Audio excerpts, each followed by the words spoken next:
সবচেয়ে কঠোর ওমর। বিশ্বনবী বলতেন আমার পরে কোনো নবী নাই, কোনো রাসূল নাই, তবে আমার পরে যদি কেউ নবী হতো আমার ওমর নবী হয়ে যেত। লা নবিয়্যা বা'দি ওয়ালা রাসূল, আমার পরে রাসূল নাই, কোনো নবী নাই, তবে লাউ কানা বা'দি নবিয়্যুন লাকানা উমর।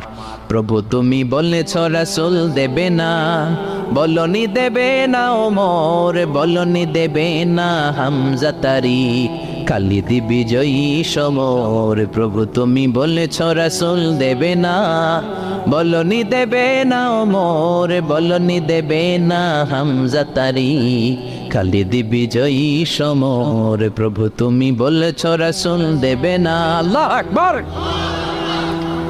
মদিনায় যত মুনাফিক ছিল জমের মতো ভয় পাইতো সাইয়েদনা ওমরকে। শয়তানদের লিডার ইবলিসও ভয় পেত ওমরকে। বিশ্বনবী বলেন ওয়াল্লাযী নাফসি বিয়াদিহি, ওমর